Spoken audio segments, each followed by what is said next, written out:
So what are you saying about Alex? You miss him? I do miss him. Yeah. Where's Waldo? Where's Alex? He's been working on the railroad. Oh yeah, I know he is. Hey, the guy, he makes shit happen. You know what I mean? Apparently, his career is more important than being here. And this is coming from the guy who missed the last 2 episodes. If we do a Christmas special that's live, maybe we can get him to actually show up for that. We can. I know we can. Kill some beers. Sent you a picture roll in the group. Dude, we're live. Wow. We're recording. Are you listening? No, I was not listening, guys. Thanks Leave for that interrupting. in. Leave that in, please. Right. I didn't think we started until I started, guys. Oh, wow. That's not how it works. Okay. Hey, you got replaced. Go ahead and kill camera 2. Yeah, Matt, you're in charge. Wait, what? Sorry, John. You're back in, James. All right. Nice. Anyways, let's get my little beer over here. Hey, Make sure you're who brought the yellow jackets? So John brought that last weekend when he thought everybody was going to be here. Okay. But then when I showed up, and I forget what you said. You made a joke or I said, something. hey, you going to drink with me tonight or what? And you're like, I'm not going to make you drink by yourself. And I was like, well, I'm sure Jan will drink with me. And you didn't really say anything back. I was like, okay. And we come inside, and you're like, okay, let's go. Are we waiting for Jan? And you're like, no, he's not coming. Yeah. Like, so it's just us? It just says, yeah. It's the 2 of us? Yeah. It kind of felt like, remember Wayne's World when Garth was on the couch by himself? Yeah. Feels kind of funny. Right. So let's get into that real quick. I mean, Let's go. I mean, James, you want to bring us in real quick? I mean, I know we have to say who we are, what we're doing, what we're about. I think we're we beyond just, the point where we don't have to introduce Yeah, ourselves. there's like a 30-second theme song that just tells them. brisket, guys. Okay. So exactly. So let's get into this whole podcast y'all did. And briefly, I get we're a barbecue and beer podcast, and that's what we want to talk about, and that is our energy and that's our vibe, and whatever, that's who we are. But let's get into like how was this whole dynamic last week? Like It was good, man. I just go back and listen to the. Go we've done back and that like listen 5 to the times. last episode. You'll be able to. Yeah, I mean, we did fine. I mean, great chemistry. Yeah. Just all the great stories. So Just if fed you off guys each other? haven't listened, well, it hasn't aired yet, so you guys haven't had an opportunity to check it out. But yeah, it was great. So when does that drop? Right before Thanksgiving, probably next week, right? Yeah, it'd be like the 14th or something like that, somewhere in there. 2 weeks. Yeah. 2 weeks. Well, by the time they hear this, Yeah, it's that like, one will already this is have not come out, so useful it at doesn't all to really anybody matter. listening. How many?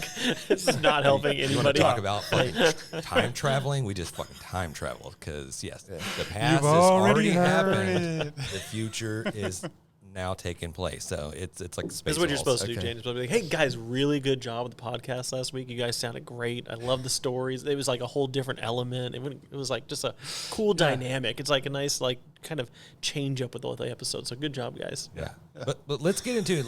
Let's not change the subject here, but I'm going to change it. But let's get into how everybody's week was last week. I know Jan was missing. What's going down in Scottsdale, Arizona? Where were you AZ, at? man. Go out to AZ. Beautiful weather. Well, the night I arrived, the Rangers, Texas Rangers, and the Diamondbacks were playing. Right, so their game. I guess was it game 6 or game 5? I don't even know. But yeah, it was cool, man. The weather was great. It's super dry. I came back. When you're there like a couple of days, you don't realize how dry it is. But when I got back, I noticed my lips had just crusted over. And I'm like, what is going on with my mouth? Man? Oh, it's so dry out there. It is crazy dry. Yeah. Jan's like dropping random different. nosebleeds, just like what's going on? Yeah, here? 100%. Right. Yeah. It's not the cocaine, I promise. So no, man, Don't it was do drugs, good. Yeah, kids. I Don't do drugs. don't do drugs unless it's cocaine or marijuana. It's fine. No, I don't do those. Those are illegal. Those are illegal. No, it was great, man. I was there for work. Got to handle business, and yeah, so did that. Toured a job site, hung out, had some great food, met some weird people, super weird people. I think the big takeaway for Scottsdale was like if you're out on the town by yourself and you're in like your mid, I don't know, 50s or something, like there may be a chance you're looking for a sugar daddy or something. You know what I mean? There may be a chance you're looking to get hugged up with somebody who's got some money because there's a lot of money out there, and it just seemed like. I don't know why crazy follows me a little bit, but I feel like I'm always around something. Let us know, man. We live vicariously through you. So how crazy did it get? No, well, I mean, So I called her Lisa the whole night, but her name was not Lisa. And I don't know, I can't remember her name. I know. I feel like you jumped ahead. Who's her? Hold on. So we're at this Italian food restaurant. We're hanging out, and a buddy of mine, and next to him was this lady she just kept kind of eavesdropping and listening and talking. You know, it's one of those things that you do when you go to a restaurant, instead of the bar, somebody says something, it sparks an idea, and you go, hey, I'm into that, or this, or whatever, you know. So she kept on, and next thing you know, she was nice lady, you know. I mean, whatever. She went through a divorce, and you hear all this stuff. You're like, dang, you know, that's crazy. And the way she talked about it was like having like 6 months ago, having like 10 years ago. Because I asked, right? I'm like, I'm that guy. How long was your divorce? How long ago was that? And she was like, I thought it's very personal. I was like, oh, okay. The way you talking about it. I said, the way you talk about it. She's like, it's been 10 years. And I said, oh, shit. Okay, well, you know. And Sounds like it's plenty of time to get over it. Yeah, right. Hey, You got to move on. You're talking about a different game now. So it was super weird, but we ended up going out in the parking lot, and we were leaving, and she's out in the parking lot at the same time, and she lived like, I don't know, like maybe a half a block away, like literally like maybe if you go out of one entrance into a shopping center and go right into the next entrance, that's how close it was, like maybe 200 yards, 300 yards, whatever it was. And we're getting in the car, and she was talking, and my buddy was like, hey, man, you want to get a ride or whatever? And she's like, yeah, that's fine. I'll sit in the back seat. And I was like, cool, you know. So I got in the front seat, and my buddy's driving. But it was really weird because when she got it's like literally it's like a 10-second drive, right? Boom, boom, she's there. And she gets out, and she goes to talk. And I'm like, hey, man, you need to go, dude. Just roll. And he just sat there a little bit, and he's like, she's saying something. And I was like, okay, nice to meet you. Take care. And then she went to close the door, but she didn't close it. And she opens it back up, and she was like, giggity, giggity, giggity. And I was like, what's going on, dude? And I'm like, I just look at her. I was like, bro, you got to go, dude. Just floor it. And so he hits it, and just gooses it a little bit. She's like hanging on. Yeah, oh, dude, she's hanging on the handle, man. He gooses it, and she slams the door, and she's standing there, and she's like, I was driving away. I could see her in the rear view or the passenger side mirror there, and I could see like her just like hands in the air, like this is whole like thing, and I was just like, I don't know what just happened. Like she was like the most wholesome person, like, you know what I mean? Very nice, very cordial, whatever. And all of a sudden, at the very like final 2 seconds, it's like all that craziness just spilled out at one time. It was so funny. She was holding it in. Holding it in. Oh, my God. You might have survived a serial killer. Oh, dude. Right, You're going to see her on TV like months from now. Right. Like, and then you're going to have a whole docu-series about how I survived. Yeah, so I actually picked this lady up one time walking down the road. It's a good thing your wife doesn't listen to this podcast. No, it's fine. I told her. I was in Amarillo. I pulled in about 6 a.m. And another buddy's driving, right? I'm in the passenger seat. I was like, hey, dude, we got to pick her up. It was like 7 degrees outside, right? So she's waving us down. So I was like, hey, man, you okay? And she's like, yeah, I just need a ride. It's so cold. And I was like, okay. I was like, here, you can get in the back seat, right? I don't think anything of it. She's kind of a large woman, and I'd already laid down and been sleeping because we've been driving all night. And I didn't realize my seat was still down. So this big girl crammed her ass in the back seat of this extended cab, and because it wasn't 2 doors, it was 1 door, and the other one opens out like the little third door. Suicide, yeah. right? Yep. She crams in, dude. I'm like, Jesus Christ, like something's not good, man. Like it's just a different, you know. It's like she stunk. You know what I mean? That's just, I can't say anything different, right? She stunk. I was wondering where the hell you were going with that. I was sitting there. I'm like, Jesus, man, I'm about to freaking pass out, right? And Can't roll the windows down because it's 7 degrees yeah. outside. Well, so I'm driving. I messed this up because I was actually driving. Lee was sleeping, so she crammed in the back seat. I keep laughing, right? Because she's like, "Dang, it's tight back here." Because he had to get out and close the door on her, right? But he forgot to pop the seat. So we're driving, and he's sitting by the windshield because that's how far away that he wants to be. And all of a sudden, she's like, "This guy out of prison," and I was like, dang, man. I was like, we're about to get shanked over here. And she goes, yeah, it's got out of prison. She's like, I'm on the way to my man's house. And I swear to God. Well, if there's a girl there, I'll be going back to prison. And then I'm driving, and I'm like, You want to call ahead? You're an or- I'm like- accessory. I'm an accessory to murder. Like, she just told me what she plans to do, and I'm going to drop her off, and she's going to go do it. Good luck. Somebody's going to have a camera outside, get my license plate, and I got to answer for this, you know? So, I don't know. But I do remember when I dropped her off at that front gate, there was like a few cars in the parking lot. She's like, don't recognize those cars. I was like, dang, man, somebody's going to die this morning. I was like, just put it in drive. I said, all right, take care. Boom, we drove off. My buddy was like, he goes, dude, don't ever freaking do that again. Because I pulled up, and she's like, I'm a female. I was like, yeah, I get that. That's why I pulled over. Like, dude, you okay? Like, you in distress? She's like, I need a ride. And I was like, okay, come on. It's Amarillo. How big can it be? You know, it's like you're driving around. The Ventures of Jan. I know he's working on his memoir, so that'll be coming out soon. Here, maybe straight to DVD or whatever the kids are doing nowadays. But hey, DVDs, bro, you just dated yourself. straight to 8-track. Laserdisc. Yes, that's the best media right there. Hey guys, it's all about barbecue. We got a wonderful interview planned for you guys here coming up shortly. We got Meatdad. He's all over social medias. I see a lot of his content on Instagram and TikTok as well. But a butcher just doing the Lord's work out there, just trying to help people save money on just going to the grocery store and buying cuts of meat and butchering it yourself and breaking it down because nowadays, honestly, like. The everything has just become so convenient.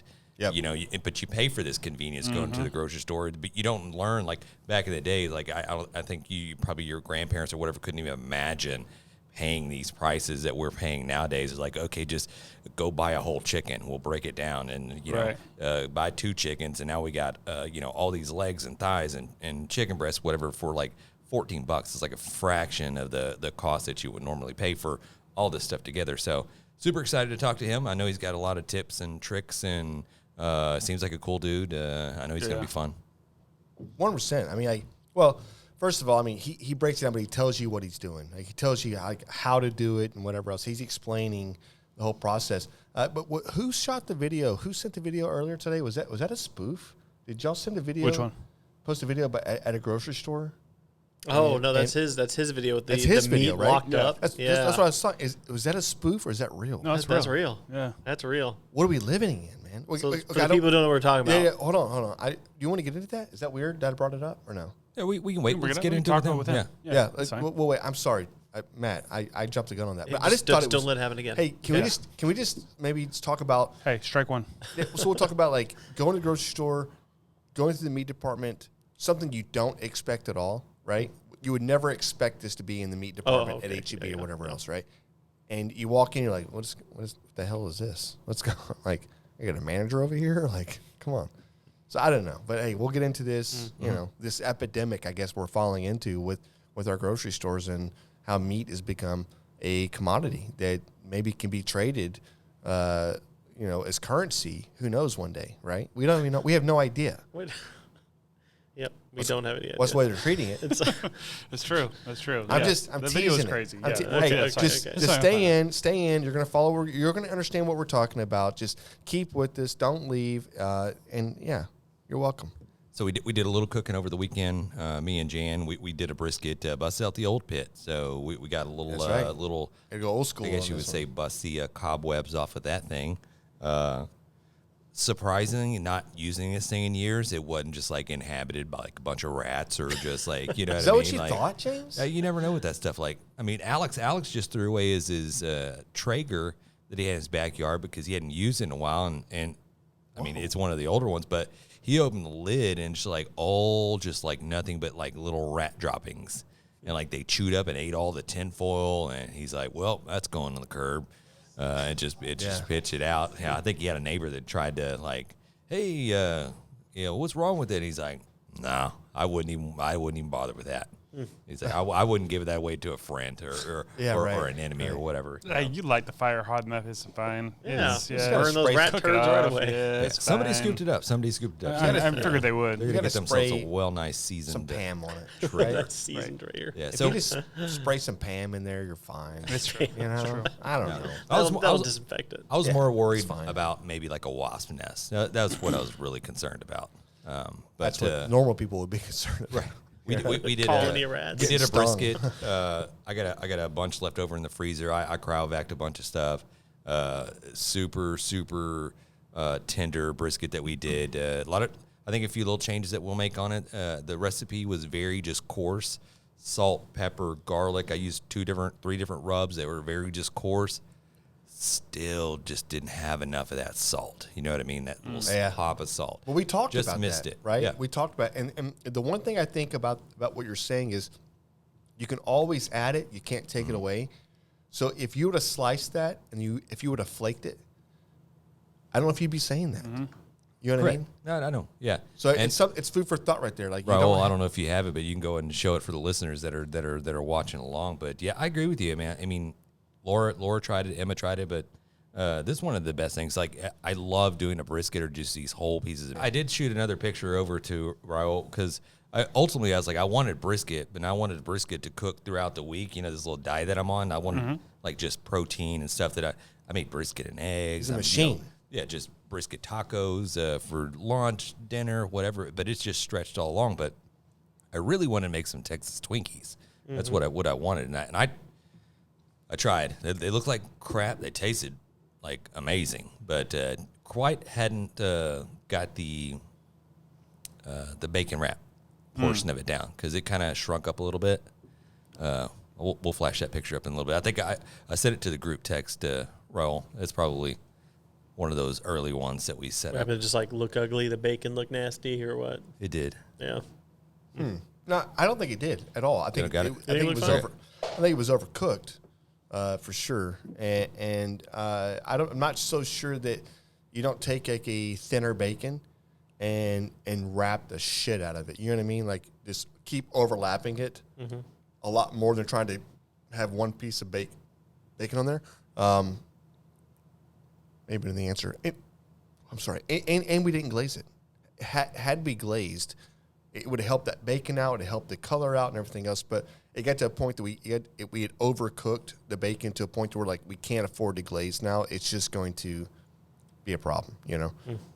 Were they delicious? Oh, yeah, 100%. They were so good. All right, I sent to you. Looks like I had on my do not disturb on, so I guess that held it up for me sending it. So sorry. We're guys. professionals. We'll throw it out here in a minute, but yeah. All in all, great day cooking barbecue. I mean, we had a blast. I thought the brisket was amazing. But yeah, Yeah, it is. the yeah. bark was amazing. I think honestly, you went to what 195 Went to 195. on the brisket and pulled it and basically put it into a warmer. And the warmer set at what temperature? It was warming probably 150. I would imagine maybe 160. 160-ish. Yeah, I don't know. It doesn't necessarily give me a temperature. I'm going to have to gauge that one of these days. It just says warm. Just keep warm. So I imagine it's probably somewhere there in that range. But, yeah, it's just this method that we've been flirting around with, that it's not something we created or whatever, but it's something that we keep hearing. Yeah, you hold the meat for a long period of time, then it just keeps it nice and tender, but also we start off hot and fast, and then you drop it down when you wrap it, and you just let it go 225 as long as it takes to bust through that stall. And then once it hits like usually like 195-ish, somewhere in there, dude, it was just so pull apart. Like everything's rendered at that point. You know, I think it's the big thing. And how long was the rest time for you, or the warming time? Yeah, cook time total was about 12 hours. The rest time was, I would say, probably another 4 or 5 hours. Yeah, rest time. So in the warmer 4 to 5. Yeah, So we didn't cut into it till 1. correct. Yeah. Okay. I ended up turning the oven off. Okay. And it stayed in there in the brisket. I had it probed, and it stayed at probably 160, 170 degrees the whole time. Yeah. Right. Just badass. That's on John. No, it's awesome, and I do agree with you, man. I think one is killer bark. That's what if you want to look pictures, if you want the money shots and whatever else, that's what it takes, right? You've got to be able to perform and put, I don't know, 17 hours together, 16 hours together to get that type of brisket. You're not going to get this thing in 8 hours. It ain't going to happen. The meat doesn't relax enough, and I think that's what you really need. You need the meat to relax, and you need everything to keep rendering, keep cooking, but you don't want to.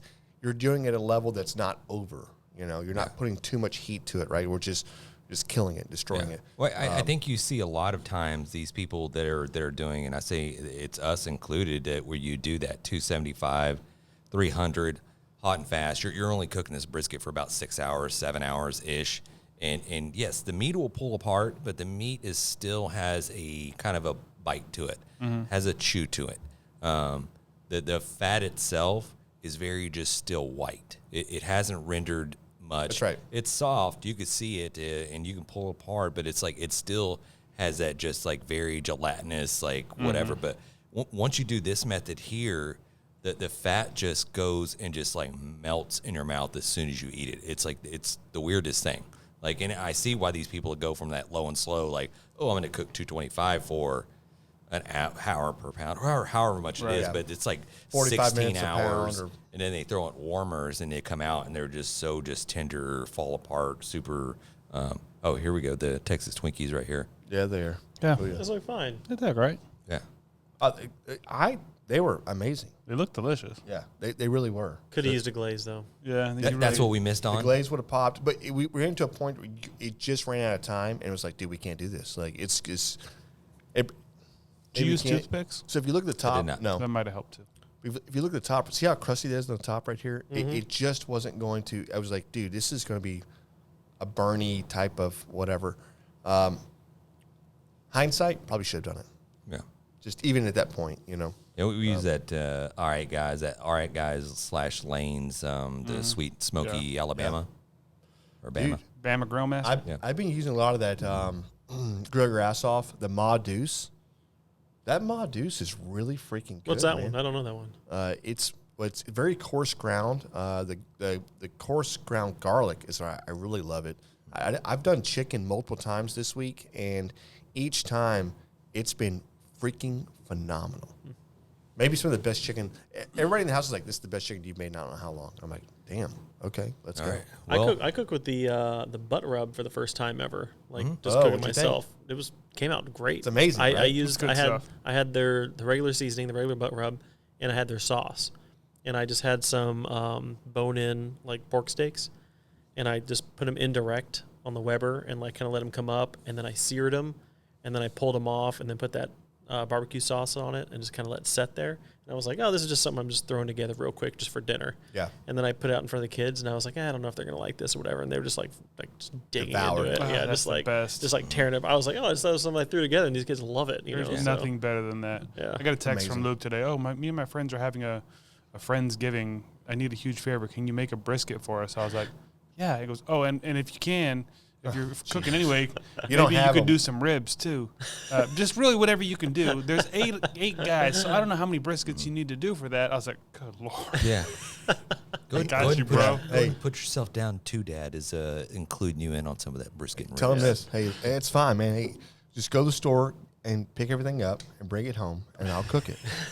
No, I love Come doing on. it, honestly. Just It makes me so but happy. see what he does. See what he do it anyway. You'll buy it all, but just Of course. He's Just spoiled say- rotten. He knows better. yeah, just say, hey, man, hey, just go to the store and pick it up, and we'll cook it. We'll cook it together. Yeah. Yeah. I'll tell him that, but he's not going to go back. All right. Speaking of cooking, can we get to the Hot Off the Grill barbecue news brought to you by the go. NBBQA Barbecue News Magazine? And talked to Kel today on the phone. I don't know if this is news or not, but he was talking about, get it together, bro. Get it together. Nothing to see here.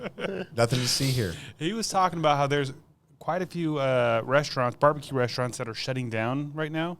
Especially like the mom and pop type places, I guess out where he is. And so I started doing some research, and I guess it's happening in Texas too.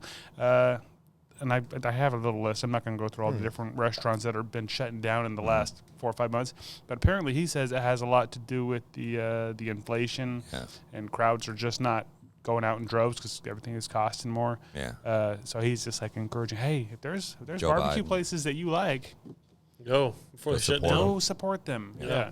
You know, so that's something. What else I got? Well, no, I mean,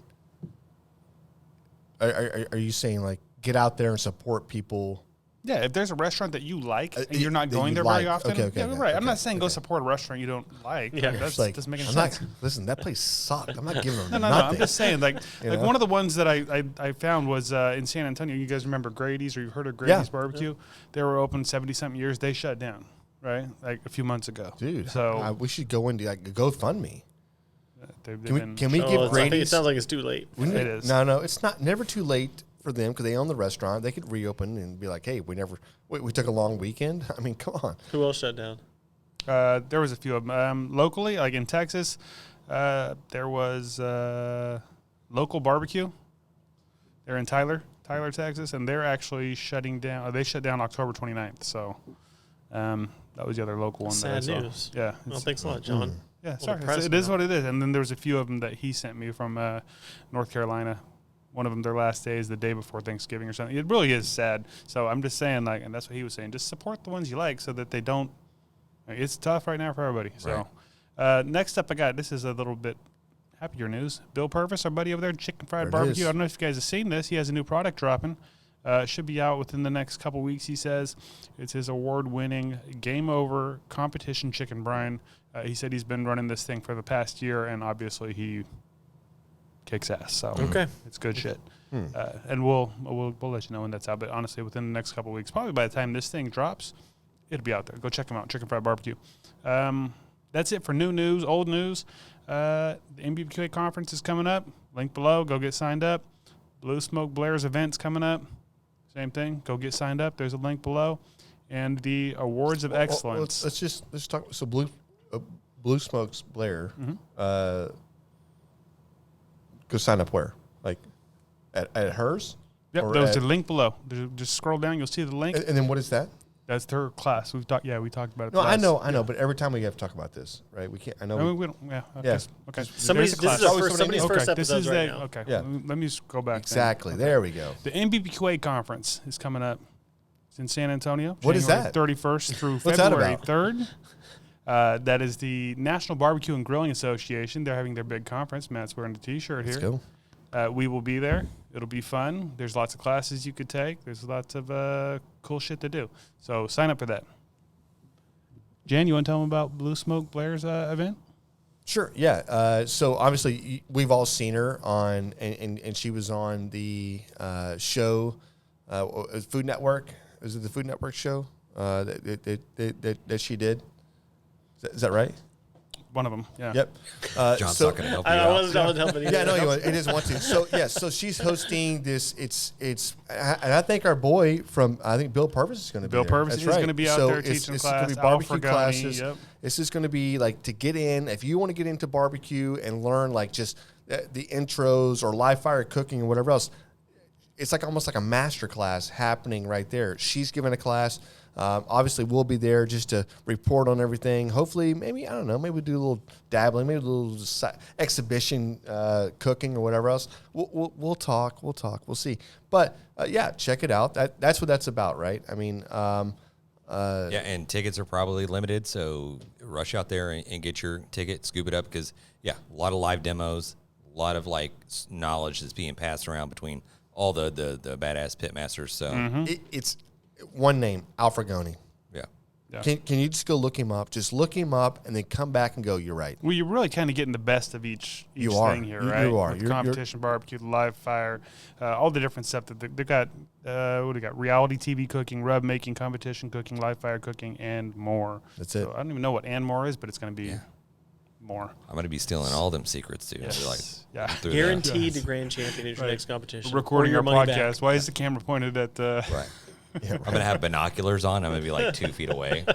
It's just one lens that just shoots out and shoots in Just the a entire time. monocle, like, just Yeah. like. You can just twist it. Yeah. It's called a telescope. Okay. Yeah. Okay. All right. Yeah, and then the last thing is the NBBQA Awards of Excellence. We've been talking about this. There's an entry for anything barbecue related you can think of. You can enter it into this. What about thing. pictures? There's pictures. What if I made my own rub? Yep. What if I have a podcast? Yep. Wow, it's really anything, isn't it, John? It really is anything. mean- if you have a barbecue T-shirt that you want to enter, No. you can enter it. That's you not can do, true. no, you can It's do 100% that. true. Yeah, it's true. 100% accurate. Anything. Did you read the Jan. stuff that I sent you? I did. I don't think you did. But I don't understand what that means. So. That's all we got for the hot off the grill barbecue news. You don't have to. I have a question. I like doing it. News related. Did Mo Queson's restaurant open up? No. I don't think it has yet. It was supposed to by now, wasn't it? Yeah. Is it So still they're still navigating. They got Okay, some it's stuff in still the works. coming. Yeah. I just want to make sure not one of these other ones that's As far as I know, it's Well, they- still they- in the they works. never getting opened. inflation out of business. No, they never. There was opened, some kind of so. hiccup, but yeah, they're still working on it. Cool. All right. All right, so are we wrangling into the commercials? You know, smoking meats isn't just cooking, it's an art form. The aroma, those deep flavors, the patience, it's a whole experience. And behind every great artist, there's the right set of tools. If you're aiming to build your own barbecue pit or dreaming of a custom design tailored just for you, SmokerBuilder.com has your back. Led by Frank Cox, their expertise is unmatched. Offering blueprints, kits, and insights, they turn every barbecue dream into a flavorful reality. Imagine your backyard, the center of attention, and at the heart of it, a smoker that's uniquely yours. It's more than just equipment. It's about crafting those unforgettable moments. And with the guidance of Frank and his team, you're setting the stage for magic. So whether you're a seasoned pitmaster or taking your first steps into the smoky world, Head over to SmokerBuilder.com, fill up your carts, and be sure to use the promo code GRABTHEBRISKET in all caps to receive your 10% discount. Smoke on. threw down some ribs last night, used the Chicks That Smoke spicy rub, mind blown. Dude, that's what I'm saying. Like the Chicks That Smoke spicy barbecue all-purpose rub, dude, it is a game changer for sure. Yeah, if you folks have not given it a shot, you need to. Honestly, your barbecue will thank you. Chicks That Smoke, it's at Sucklebusters.com. Hey listeners, ever been at an event or business gathering and noticed that one thing just stands out? A simple item, but with a touch of personalization. Bro, I know exactly what you're talking about. CoolieNation.com, it's all about making an impression. Custom designed coolies that aren't just about keeping your drink cold, they're making a statement. Exactly. And for businesses out there, listen up. Whether it's in a corporate event or your product launch or you're promoting your own brand, these custom coolies can be your next big marketing win. Imagine your logo or brand message right there in the hands of potential clients, partners, and customers. It's subtle yet impactful. The quality and design of flexibility they offer, top tier. It's not just a promotional item, it's an experience. So for everyone looking to make their mark, whether it's in business or just adding a personal touch, Dive into CoolieNation.com. Elevate your brand, elevate your events. with Coolie Nation, every sip is more than just refreshment, it's recognition. Make it count. So head over to CoolieNation.com/brisket and get your hookup.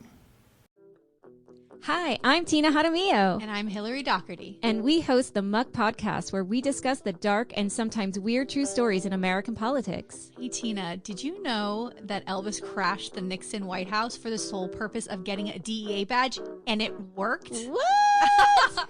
Or how a gun control advocate senator out of California engaged in gun trafficking with notorious gang leader Shrimp Boy. Shrimp Boy, I remember him. Okay, so, we cover all of that and more from maladies, madness, mischief, and murder in U.S. politics. And we also host a bi-weekly interview segment called Lil Muck. We interview politicians, journalists, activists, and others who share their experiences in politics. Find the Muck Podcast wherever you listen to podcasts, and check us out on social media at the Muck Podcast.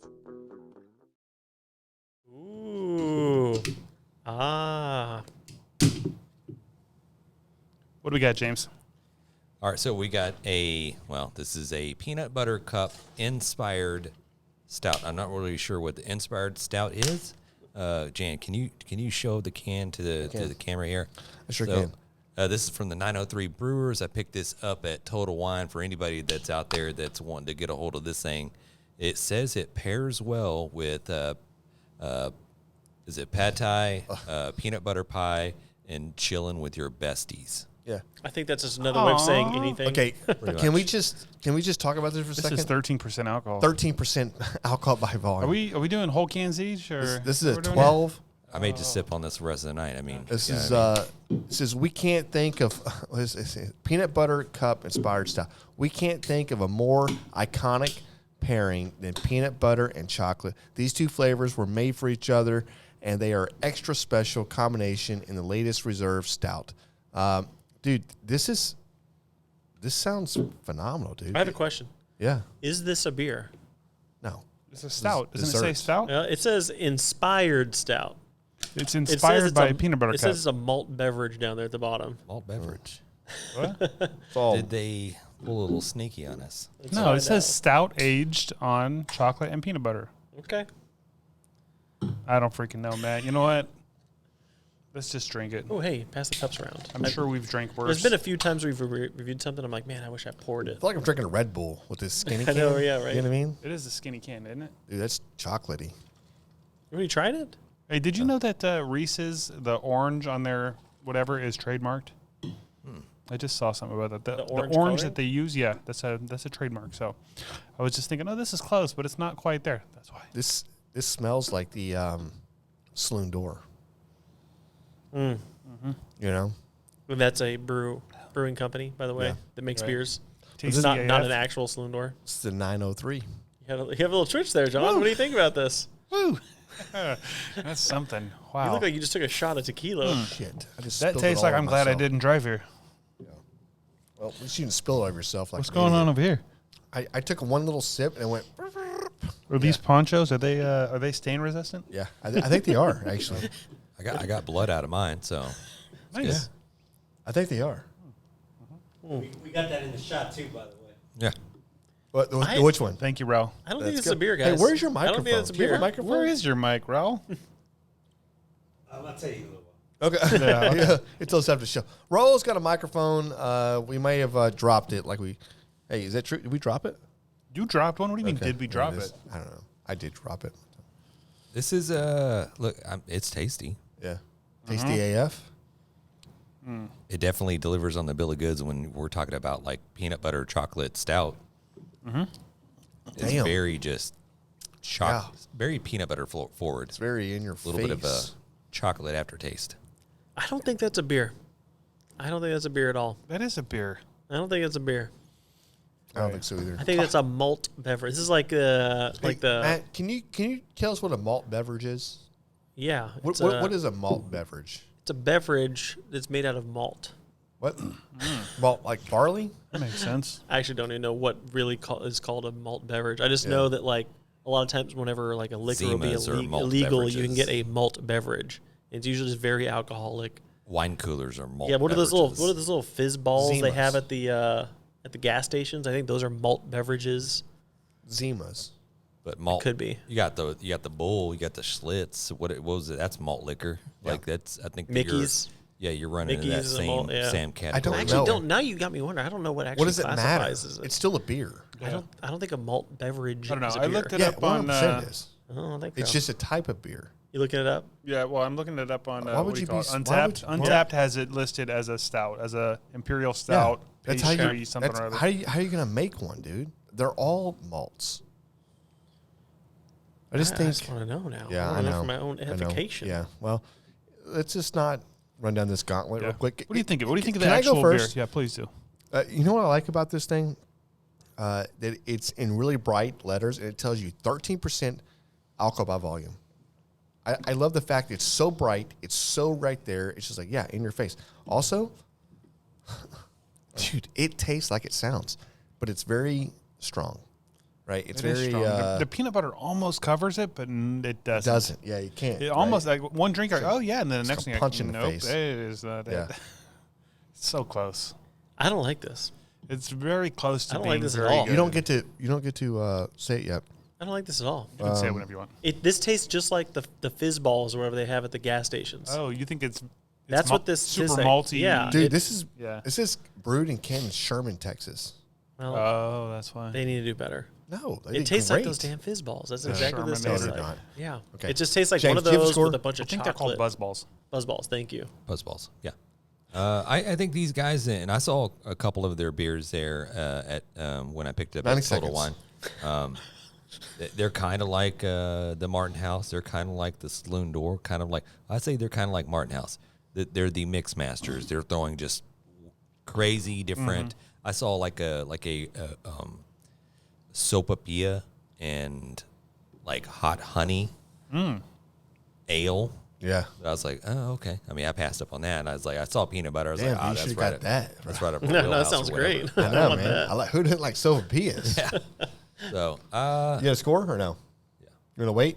He needs Oh, one You know more what, drink. James going is to waiting. Jan. He's Matt, going to Jan. No, I'm what you waiting. got, Matt? We always let you wait. No, I'm like- James, I'm sorry. Take your time. 7.2. 7.2, Wow. James. I like it. That's a great score. It's smooth, Matt, you want to Sure- stay? you sure you want me to go next? tasty. John, I need to see you, John. Yeah. Okay, I'll go. Nope. I'm sorry, Matt. You're going to go? John? I want to like this so bad. No, you and don't. there's You certain don't like sips it. where I do like it, and then there's other ones where I'm like, God Is it bless no? America. I'm going to go 5.5. That's still good. Yeah. That's good. Yeah, Are you yeah. saying this is good? Well, some of the drinks are a 7.2. Some are a 7.8. Some of them are a 3. I don't know what it is. It's inconsistent. What about the Uh, last Did you mix drink? it? Oh, some of the sips. Did you you shake mean. it? Yeah, You yeah. got to shake it up. I don't man. know. I don't know. Shake it up. Like sometimes I take a sip and I'm like, oh, this is pretty okay. And then other times Yeah. I'm like, this is pretty shitty. I don't know. Sorry. Okay. Matt? It's just you and I. 3.1. That bad. It's a buzz ball that it's like got some chocolatey peanut butter in. That's the only reason it gets upped into the 3s is because that chocolatey part is tasty. But it's just all I get on my tongue is just that nasty buzz ball flavored whatever. I don't know. Don't like it at all. I can tell you right now. Artificial. Yeah. When it's like- I it feels like it's going to be a headache, right? If I drink this 100%, I'm having a headache. when I was in when I was sleeping on a park bench and it was about 15 degrees outside, I want you to know that this really reminds me 2 or 3 drinks in, your face starts to warm up. You know what I mean? It's that artificial, like, hey, I'm pretty warm tonight. You know, this thing does it. Like on a cold night, I'm not kicking this thing out of bed. What is it? Wait, hold on. This You're is sleeping on a 13 bench in a park I don't when know. it's cold. Yes, It's good. Yes, and it's like drink some. I don't know. Drink some It's like whiskey that or some country brandy. song, I'm Almost Home, where he wakes up that Yeah, homeless guy. man. Come on, man. yeah. Listen, no, it's just I was actually channeling more of a like the what's the movie Eddie Murphy where he walks by and or I think it's the Beverly Hills Cop. no, it's the Beverly guys, Hills Cop 2. It's the guys that bet him Daddy's that, home. that he can't Nutty Professor. take anybody and make them a stock guy. Dr. Doolittle. What's it called? Oh, I know what you're talking Trading about. places. Yeah. Trading Yeah, places. that was So, and it's a Mortimer and whatever else. There's 90 another- seconds, Jan. There's another movie where they walk by and somebody throws them it's like $100,000, and they're like, "Hey, Mortimer, we're back in business," but they're freezing on the park bench. And I just thought to myself, like, man, you know, if I was outside cold, this is what's going to keep you warm. My face got flushed. It got warm. It's delicious. It is very alcohol forward. It doesn't mask it the same way that the Saloon Door. The Saloon Door, their ridiculous AF is probably equal to this, but dude, it's probably better, or it is better. It's not as bitter to me. Yeah, as it's I like- think it's the You're saying this is better than Saloon Door? no, it's I'm not. trying really hard to hang in here with you. Okay. All right. Do you have a score? Matt. If you're a homeless person Matt. on a park bench and it's cold, it's a Matt. great drink to have. All right, Got we're it. not going to get into that. We're just going to get into No, these what scores. I was saying is, if you're outside and it's cold, this is something that's going to artificially warm you, right? That's true. It yes. will do that. So Yep. yeah, So will a $6 bottle of vodka. yeah. So, anyways, I don't want to talk to you guys because I'm not actually talking.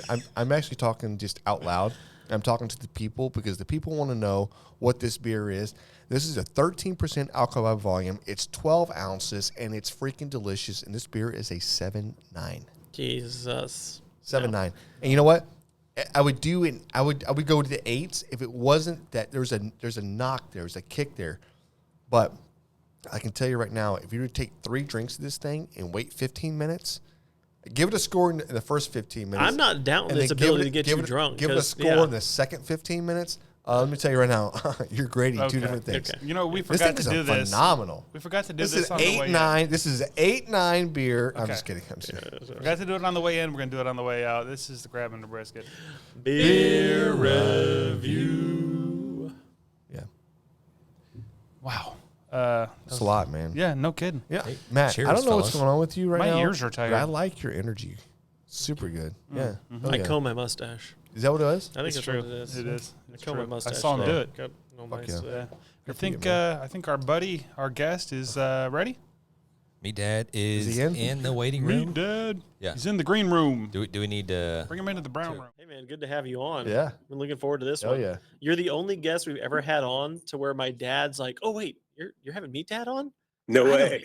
I watch it all the time. Of all the guests we've ever had, this is the one my This is dad's the like, one. oh, excited. Yeah. That is awesome. absolutely amazing. I'm honored, man. I really am. Yeah. That's I'm, cool. I was telling my wife last night, I was following you guys way before I even started doing this stuff. So, yeah, you guys are, it was cool to even get to know you through all this stuff. And, yeah, it's a cool ass community. Oh, That's yeah. awesome. It That's- certainly is. That's what it is, man. It's a community. You know? That's it. It's absolutely amazing, man. This, I mean, we can get into all of it, but the community that you build just doing this it's mind blowing, man. It is absolutely mind blowing.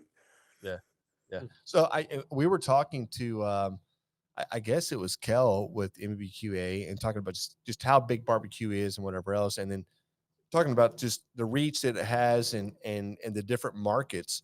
But this is like it's billions. This is like a $3 billion industry or $4 or $6 billion industry. Right. You know, but it's barbecue, right? And Yeah. it's only expected to like just keep triple. Yeah. You know, in the next, I don't know, 5 years. Yeah. Like, that's crazy to me. You know, it's well, with the prices of meat, yeah, that makes sense. Yeah, It's a good business to be in. It Right. is, but it's also it's the hottest like Food Network like type of show. You know, is barbecue. It's not like sitting at home. Not and- Rachel Ray. Yeah, it's not Rachel Ray. It's not sitting at home and trying to chop mushrooms to make some freaking risotto or whatever you're trying Classic to do. French Exactly. And those do really well, but this is the things like, dude, this is crossed boundaries or I guess into like, you know, men and women and whatever else. This has become like mainstream so much that it's like, dude, Yeah. I go home and like, well, hey, what's on? Nothing else. What barbecue show we have on? Let's watch that.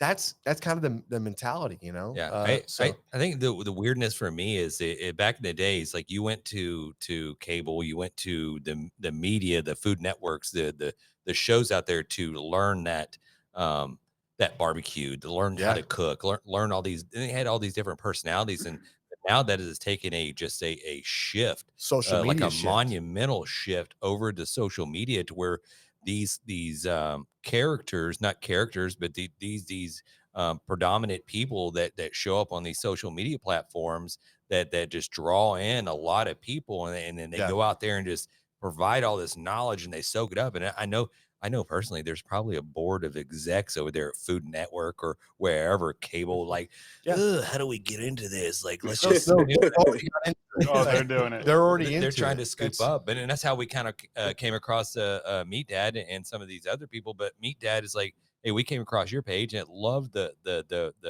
idea of showing people how to cut their own breakdown, right? break Just down their break own down meats, their to own be their own proteins. butcher, Yeah. because not right now. We talked about a little bit earlier on the shows, like the prices of meat has just gone through the roof, and a lot of it has to do with convenience, because nobody really either knows or wants to maybe break down a whole chicken or break down a piece of meat to get all these other cuts of meats and get it at a fraction of a cost. And then when I came across your page, I was like, shit, I am learning a bunch of I stuff. have so many of his Yeah. videos saved to go back. I'm like, I'm gonna break this down later. I'm gonna break this Yeah. down later. Yeah. How I mean, did that start for you? So the whole thing for me was, I mean, we can get into how I started doing TikTok and all that, but the whole kind of rhythm I got in was I've been a butcher for 20 years, and through all those years, I'm like, all right, how do you make the most money off of people, right? And so, and how do you preserve the meat? How do you make it last the longest? And so I learned all this stuff throughout the way. And so I decided, you know what? Let's flip it around. I know some guys on my side aren't going to be too happy about it, but let's start teaching people the other way, and then let everyone actually see what is going on. I mean, if you buy a USDA choice piece of meat at, I would say a local chain at your place, next to you guys, and then you buy another USDA choice piece of meat at another store, it's probably going to be the same thing, but one is going to be you're going to get charged a lot more for one of them. You know what I'm saying? And so the reason being is because you're like, oh, I trust this guy. He's my, my local butcher, blah, blah, blah. It's a smaller business, but these guys still have to get their beef from the same place. And so with that being said, I worked at small places, right? And so you're charging $25 a pound for a ribeye. Well, the same exact meat I got somewhere else, I could charge $12.99, but it's just the fact of like, hey, we're selling it here. So it makes it, yeah, and it makes it seem, you get a specialty market, you're going to go buy a ribeye there and you're going to feel good because, I bought a ribeye at this nice place, but when all said and done, unless it's fancy, Wagyu or Kobe, or if it's, from a locally sourced place, it's, it's not worth it to me, man. I've seen it all. Yeah. I love that. Meatdad is like, I equate that to the magician telling all the secret, telling how a trick is done. You know what I mean? They had that show on Fox a while back. Like, yeah, go ahead. No, that's it. Yeah, that's it, man. I mean, so I guess I'll tell you the way I kind of got into this. I've like I said, I've been cutting meat for a long time. And basically I got kind of sick of being on social media. And so that's why this is kind of a funny story. And so I was sick of Facebook and sick of Instagram. I was sick of seeing like friends that weren't really friends, and they're talking about their dad passed, or there's just a lot of good and bad and negative of people that I really didn't care about, but I knew them, so I kind of got like emotional, like, oh man, I don't want to hear all this stuff all the time. Sure, you get sucked in, right? Oh man, and so it's like whether it be a good friend or somebody, or like you want to donate or whatever it may be, I'm just like I'm done with all. I don't want to do this for a while, so I shut off social media. Well, during that time, it's like I still liked watching barbecue stuff and this, and I was never like a big YouTube guy. I never like jumped on YouTube to watch full videos. My ADD just wants me to just watch it real quick, boom, boom, boom, and I'm like, okay, I'm satisfied. 27 seconds. That's it, man. And then I'm done. I'm like, oh yeah, I'm just like, we won't talk about that anyway. 7 seconds is pretty good. Whoa, wait a minute. Whoa. I thought everything was on the butcher block over here. Yeah.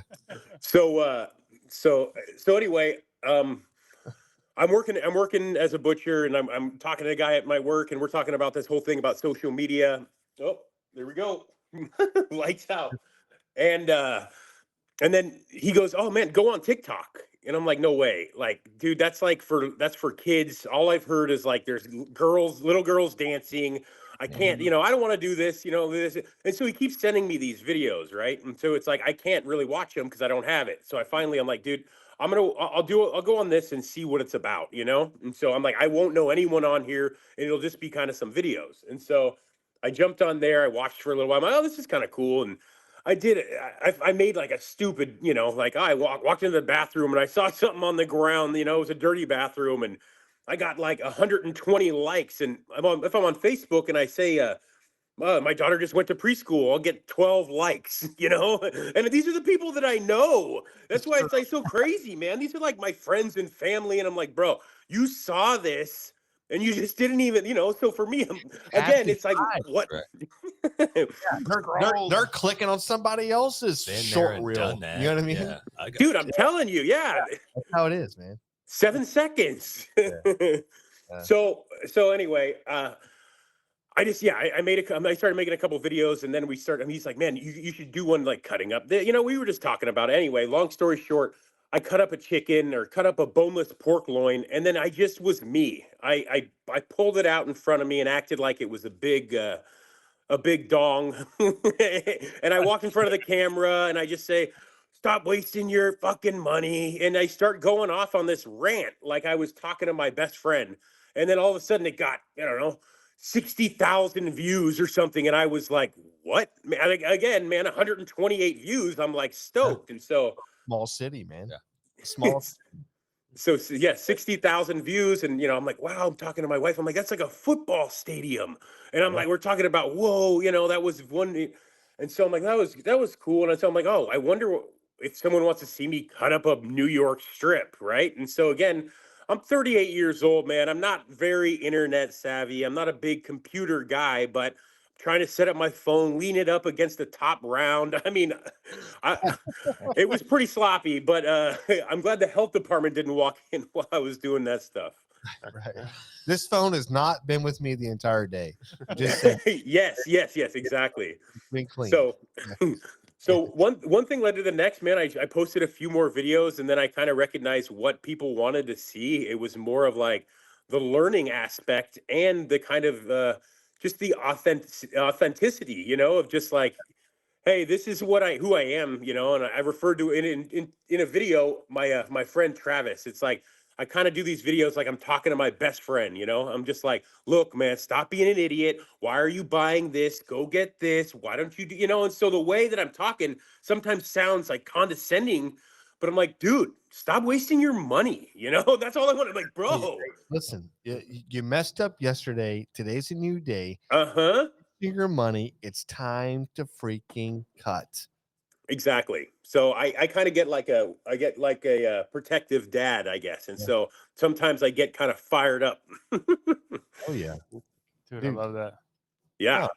It's honestly in like, so have you done the whole side of beefs, or are you bringing in packaging and just breaking down whatever else, or you're just like, you know what, I can do anything, like it doesn't matter what it is, like I know every intro, you know, the no way. no.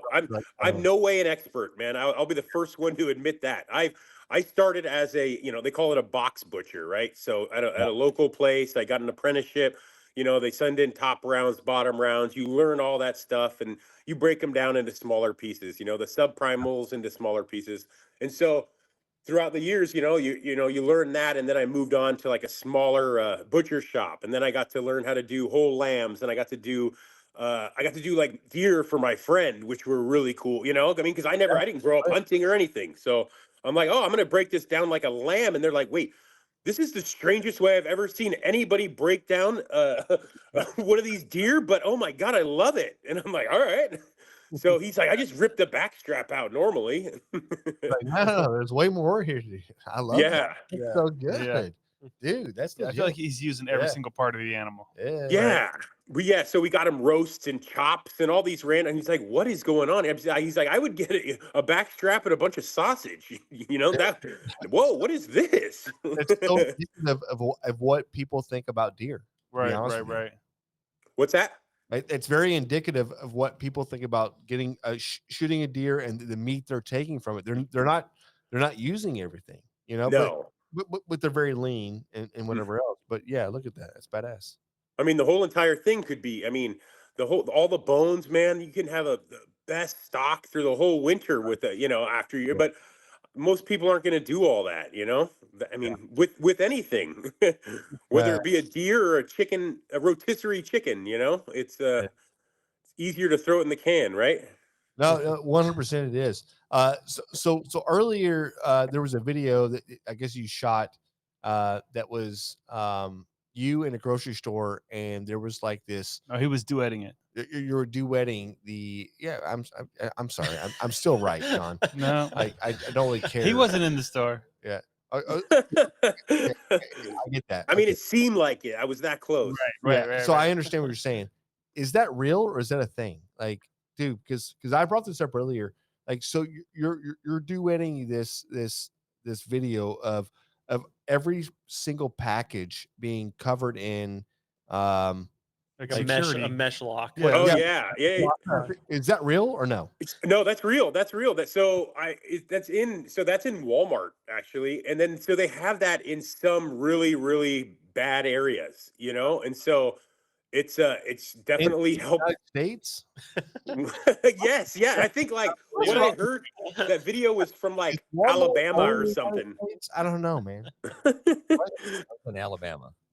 That's just what I heard. That's what I heard, man. You know how these videos go. I don't know. It could have been in Tijuana. Yeah, exactly. You have no idea.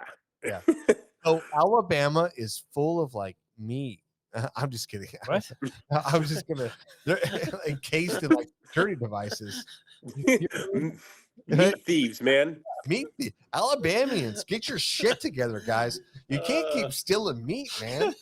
Damn. Well, I'll tell you what. they wouldn't do that here. I'm in California, and you know, I think we all know that you can steal up to $1,000 worth of stuff. So you could probably have a pretty damn good Thanksgiving if you live around here.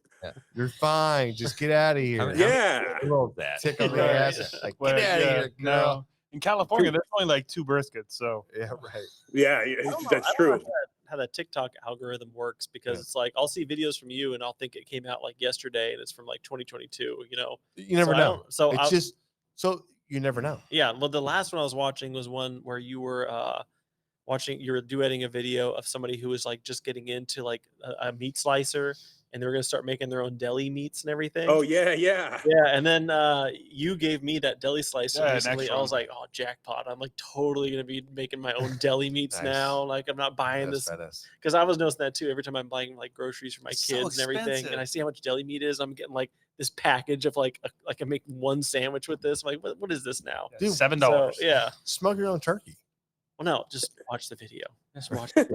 Well, that's it with all of it, man. Anytime you know, those kind of blew up, those lunch meat videos, and it wasn't really even on purpose. It was like, hey, cook some chicken, you know, like you can just cook it normal, and then I put it on the deli slicer, and then you can put it in a baggie and put it in your refrigerator, and people are like, wow, like I never thought of that. And you know, it's kind of like nice. And so then I just dig deeper in my head of like, man, this might sound stupid to a lot of people, but I'm just going to post these things. And then I'm like, okay, well, a lot of people don't know these things. So I'm like, man, I guess I'm just going to tell everything, you know? No, And so that's where I've kind of gone. It's like, I appreciate it. Yeah, Yeah, don't yeah. underestimate how not stupid it sounds to me. No, So I appreciate it. yeah, I get it, man. Even just buying meat in general. So my wife is like, she's a perfect example. You know, she obviously doesn't buy much meat, you know, but there's been a couple times, and she brought home a pack of boneless, skinless chicken breasts, and I almost popped. I'm like, what? You just paid $17 for 2 chicken breasts? It was something, you know, and I'm just like, oh, like in my mind, I'm just like, man. And she's like, well, I don't know. There were so many choices. I just thought I would get this one because it was probably the most organic. And there's so many different like, right. Yeah, right. and so I'm like, wait, I gotta explain to these people because I've been through it, man. I worked at Whole Foods as well for 5 years.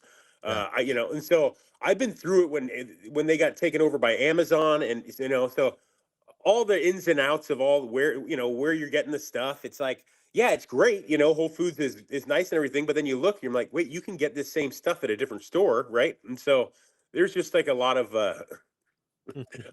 behind the scenes, let's say, Right. you know. There's a lot of marketing going on. I've got one question. I've got one question for you. Like, what is one cut of meat? Like, and when I say cut, like you're going to buy a huge cut of meat. What's one cut of meat that you can? It's so versatile that you have like 3 or 4 like different cuts out of it. Like I'm not saying half or whatever else, like a steak or roast. Oh, I got you. Or whatever else. Yeah. What is the one thing that it's like that if you would recommend, like, buy this, and when you buy this, you get these 3 or 4 different, or 2 or whatever it is. This is the one. This is the one and only. No, you could do it with a lot of stuff, but if I were to ever say you could only have one, it would be the boneless chuck roll, right? And so it's the boneless chuck roll with the neck off, right? Okay. So what you can get with that is, you can get. Let's start going through it. You can get a few chuck eye steaks off the first couple inches, right? And so the chuck eye is the neighbor to the ribeye, and so they're fantastic, man. So we used to call them the butcher's cut because they wouldn't make them to the counter because it was just such a good piece of meat, and you can get them for the price of a chuck. And so people obviously started marketing them, and everybody knows what a chuck eye is now. But you know what happened? A butcher started talking. That's what. I don't think so, man. I don't know. Some guy named Tony. Some butcher. Hey, let's go, baby. Let's go. I Went on social media, started talking about how this butcher's cut it become a really good piece of steak, and they started getting marketing. Yeah. But the funny part is again, I go all over the place, and so I'll go to different stores, different markets, different places, and every single time I see chuck roast in the counter with the chuck guys in there. And so not every place is ripping them out, man. There's a lot of lazy guys out there that don't even care. Like, for instance, if it's a chain, these guys aren't going to take the extra time sometimes. I'm like, dude, I'm going to cut these 4 roasts and get this thing filled. I don't want to cut this, because they don't have to. But if you're working in a small butcher shop, man, you got to nickel and dime that whole piece of meat. And so that's why the chuck, you're cutting the first, few steaks off for the chuck eye. And then the bottom of that is the Denver steak, right? And so you can use that for a really good steak, or you can use that as like a boneless short rib. So that's super versatile. And then you just keep moving down. Then you got your chuck roast, where everybody, I mean, come on, man, you're going to pick a roast. You're going to go with chuck roast if you can smoke it or braise it or grind it. I mean, this thing is the most versatile, has the right amount of fat. And then you can get your chuck steaks if you want, a little bit thinner on those. Obviously, you can get some stew meat. I mean, it just goes on and on. So the chuck, I mean, yeah, definitely you can peel out some muscles in there, and you'll just see the marbling in there. And once you just start like investigating yourself, man, you don't need anybody to tell you what is good or what is bad. Take these little pieces. I mean, you guys are I don't know if you saw this, man, but I cooked a piece of brisket like a steak in one of these videos, man. I mean, I know how it is. I know how. Yeah. So, I mean, it wasn't great, but I cooked it, I cooked it sushi style, dude, like rare in the middle, just a hard sear. And it was soup, then cut it thin, super edible. I could throw a bunch of that over rice and have no problem. But would I recommend it? No, man, it's not meant for that, And so you can do it, have fun with it. But there's certain things that you're just like, you end up figuring out. You're like, man, I just shouldn't do that. I love that you put it out there and you're honest about it. You did the brisket video. You weren't like, oh, this is the best thing ever. You were like, no, this isn't the best thing ever, but this is something you can try. You can do it. Like, yeah. You're not a false prophet at all. Yeah. No, there's no reason to oversell anything or undersell. It's at this point, just why not just be genuine? If you get caught up in trying to impress anybody, you're gonna not impress somebody else, man. I figured that out in the very beginning. So why not just genuinely be me? And then if you like it, you like it. If you don't, you don't. I mean, then that's it. And then at the end of the day, hey, I get to sleep really good at night because I keep my integrity. And then all these things, man. I mean, I'm smiling because I could have sold out a long time ago. Let's just say, let's say I could have got a bag, but I'm so much happier doing exactly what I'm doing right now and just genuinely like growing, Yeah. No, that's badass. Yeah. I got a question. Let me come in here. It's like, I got a couple of questions, like the good, bad, and the ugly. But one, so the fajita meat, we're going right into fajita meat. The inside skirt versus the outside skirt. I keep, what's the difference between the two? I know one's probably a little bit more tender than the other. So me personally, I'm an outside skirt guy, so it's a little bit thinner, but it has a little bit more fat, more, I guess you would say, more intermuscular fat. It almost reminds me of the cap of a ribeye when you cook it the right way, right? And then so the inside, it's a little bit thicker. It's also known as the bavette steak, right? So if you keep it rare, I really like it, but I just don't think there's enough like fat to do any like, I personally, I don't think there's enough fat to do anything like a little bit slower. And so out here in California, for the most part, they use inside because it's less expensive as well. Yeah. So it's out here, it's less expensive. And then, like I said, the tenderness, I would say it's a hard thing because, like, I would say maybe that is a little bit more tender on the inside, right? But then the outside has a little bit more flavor. So that's where it's that kind of battle of, which one I would prefer. Sure. So a lot of people go, and it's so funny. I mean, the thing I sold the most was a flank steak. Always for fajita, because it's the easiest, leanest thing for any normal human being. It's the boneless, skinless chicken breast of meat, man. I'll tell you, it's just like you would have anyone shopping for boneless, skinless chicken breast was buying a flank steak when I was at Whole Foods. So I had a cut Got of any meat the other flank day. steak? Yeah. The sirloin flap. Well, I had a Wagyu sirloin flap, and it was super tender, super marbled and juicy. Whatever. Where does that come? Where do you get that on the cow as per se compared to the fajita? Because we used it making fajita meat out of it, and it was freaking delicious. It's basically, yeah, it's really similar. It's actually near the brisket, so maybe that's why you like it.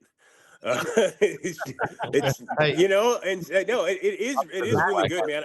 Well, That's exactly why we like it. Yeah. But you know what they need to do, man, is change the name because that flat meat is just, it's not the most attractive to most customers. I go right to it, but most people, they're like, meh.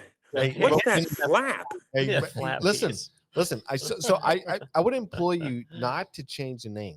Okay. No, change the name. No, hold on. And the reason being is this is one more piece of meat that gets ranked. It just gets skyrocketing up to like $40 million a freaking cut. If we just keep calling it flap steak, it's keeping. You know what I mean? We're keeping the market the way it is. Right. Yeah, we'll And keep I'm that fine with butcher's that. cut. I'm All fine. right. it's called. We'll leave flap. We'll leave flap. Yeah. Hey, it's inflation time, bro. Yeah, I mean, they at one point, you know, so there's a shoulder clod, right? So it's a shoulder arm roast. Not an attractive name. There's a store that was really, really, really popular around here. It was called Petrini's. It was the beginning. It was like an Italian guy. He started it, and he sampled cheese. It was the beginning of all these specialty stores, right? And so everyone's followed suit. But this guy he changed the names on a lot of stuff. And so that shoulder arm roast was called the Diamond Jim. When they flipped that name to the Diamond Jims, the old timers used to tell me that was the #1 roast that they would sell after that. They couldn't get rid of them. And Right. when they flipped it and called it a Diamond Jim, and they tied them up and they made them all pretty, boom, that's it, man. Jim Smart. roast. Smart. Hey, that's man. called marketing. That's it. Yeah. Well, you've already Okay. said a few things now that I've never heard of. What was like the Denver steak? I never. Yeah. Even The Denver. I've literally Yeah. never heard of that in my the life. Denver, man. Come I've on. never heard of that. They Okay. they don't Yeah. label it down here at the stores. They don't No. label like the HEBs, the Kroger's. They don't label it as a Denver steak. It's Colorado Springs. Right. Yeah. Yes, okay. Right. But That's what are weird. some other like cuts like that people are like, at least me, are like less likely to know that they can like be on the lookout for that might be just as good as something else that they're used to? I don't know if you've ever done hanger steak. I've heard of Hangers. it, but I've Yeah. never had one. I never got Oh one. yeah. So hanger's kind of the in between again. It's kind of a little skirt steaky, but it's almost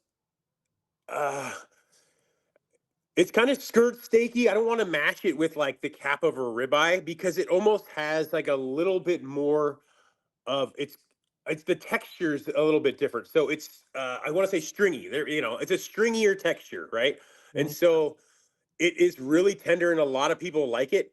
I like it, but I prefer the skirt steak. So I find that people that like more tender meat, like a filet mignon, instead of like a ribeye, they like the hanger steak, right? Because it's a little bit leaner and it has that tender break apart in your mouth, And so yeah, if you haven't tried hanger steak, man, but again, man, we might want to keep it quiet because once that got popular, dude, once that got popular out here, yeah, every single restaurant, the same with the flat iron steak. It's more popular, and then that drives down my ribeye price. I'll be perfectly happy. It's not so I nothing. know. It always Doesn't do it. it always it goes just up. all stays up. Yeah. Yeah.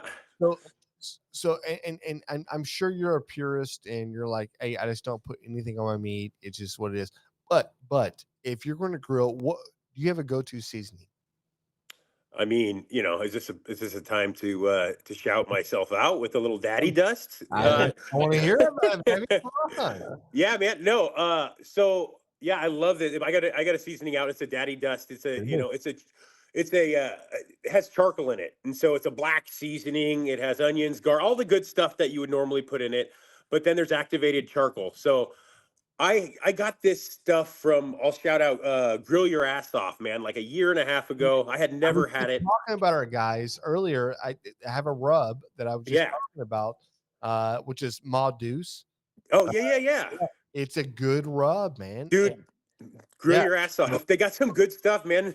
Yes. So we were invited up to the Chive in Texas Yeah. from those guys. We had a party and it was pretty badass. So Okay. I was we were talking about going, but didn't work out for me. I worked a lot with those guys before, and yeah, Jason, man, I love Jason. So Yes. what was that?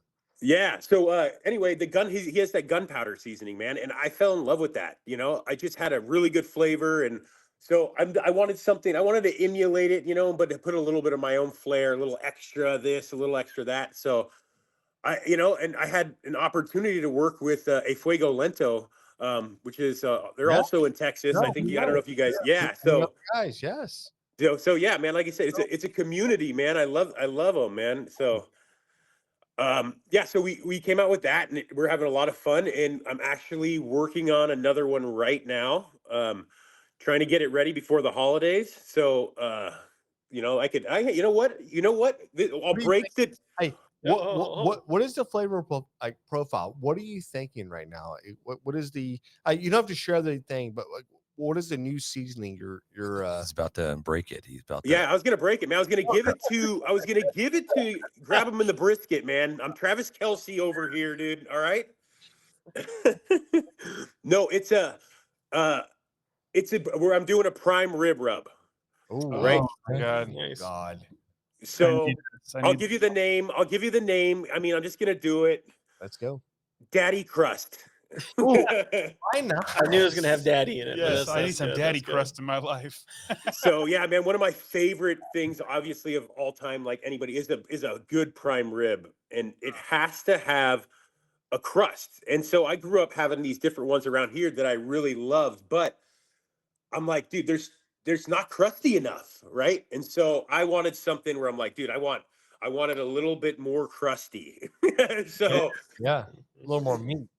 yeah. So anyway, we're working on that. So yeah, there's going to be a little bit of rosemary in there. I'll tell you that much, because obviously prime rib, man, you got to have that little rosemary. I think about like my father-in-law. He cooked, he cooked some of the best. He does cook some of the best prime rib, and so I think about his when I do that stuff. And so yeah, I'm kind of just going with it, man. I'm having a lot of fun with it. It's Badass. amazing. It's amazing, man. We get an order in like Yeah, yesterday. Hey, let's just go throw it out there right now. Let's get a couple of pointers on how to cook prime rib. Meatdad, can you give us a couple of pointers on how to do a really good prime rib? So the rule of thumb that they would say, and it's hard because everyone has a different oven. Everyone has a different, it's so different, but the rule of thumb is 350, 15 minutes a pound. Straight across the board, that's it. Cook it to 125 degrees or whatever your liking is, right? But the way that I've done it a million times, and I've showed this on the all over the social media platforms, is this 500 degrees, man. So it's super simple. It always works, and I don't have to think, right? And so if I'm doing a big holiday meal, all I do is I'll get it. Let's say it's a like a 5-pound piece of meat, right? And so it could be any roast, but I do it with the prime rib. I'll put the crust on it, and then I'll leave it on the counter for about an hour, maybe 2, because I'd like to get.